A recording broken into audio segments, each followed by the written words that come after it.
आज के इस वीडियो में हम जानेंगे पोस्ट ऑफिस एफडी के बारे में, जिसे पोस्ट ऑफिस टाइम डिपॉजिट भी कहा जाता है। और इस वीडियो में हम ये भी समझेंगे कि अगर आप 5 लाख रुपए इन्वेस्ट करते हैं 5 साल के लिए तो मैच्योरिटी पर आपको कितना पैसा मिलेगा, और इसी के साथ साथ ये भी देखेंगे कि टैक्स कितना लगेगा और टैक्स के बाद रियल रिटर्न कितना रहेगा। तो आप इस वीडियो को पूरा जरूर देखिए। तो चलिए इस वीडियो को शुरू करते हैं। पोस्ट ऑफिस टाइम डिपॉजिट या फिर पोस्ट ऑफिस एफडी की बात करें तो ये एक गवर्नमेंट बैक्ड स्कीम है। मतलब इसमें आपका पैसा बिल्कुल सेफ होता है, रिस्क ऑलमोस्ट जीरो होता है, और जो लोग फिक्स्ड और गारंटीड रिटर्न चाहते हैं उनके लिए ये एक सबसे रिलायबल ऑप्शन है। अभी के समय में 5 साल वाली पोस्ट ऑफिस टाइम डिपॉजिट पर 7.50% पर ईयर का इंटरेस्ट मिल रहा है, जो ईयरली कंपाउंडिंग के साथ मिलता है। अब चलते हैं मेन कैलकुलेशन पर।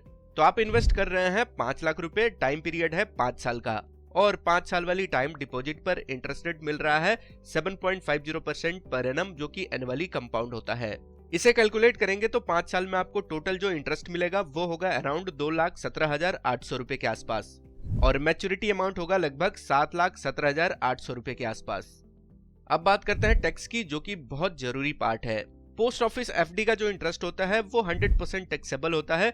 इस पर डायरेक्ट टीडीएस नहीं कटता, लेकिन इस इंटरेस्ट को अपने एनुअल इनकम में ऐड करके इनकम टैक्स स्लैब के अकॉर्डिंग टैक्स देना पड़ता है।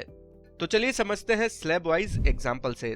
तो अगर आप इनकम टैक्स के 10% स्लैब में आते हैं तो जो टोटल इंटरेस्ट है 2,17,800 रुपए, इस पर अराउंड 21,780 रुपए का टैक्स लगेगा, और जो आपको नेट मैच्योरिटी अमाउंट मिलेगी वो होगी लगभग 6,96,000 रुपए के आसपास। वही अगर आप 20% के टैक्स स्लैब में आते हैं तो अराउंड 43,560 रुपए का टैक्स लगेगा, और नेट मैच्योरिटी अमाउंट होगी 6,74,000 रुपए के आसपास।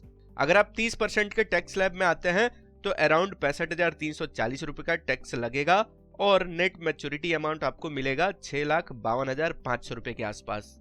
तो यहाँ पर एक बहुत जरूरी बात ये समझने वाली है कि देखने में लगता है कि रिटर्न काफी अच्छा है, लेकिन टैक्स के बाद रियल रिटर्न थोड़ी कम हो जाती है, स्पेशली अगर आप हायर टैक्स स्लैब में आते हैं तब।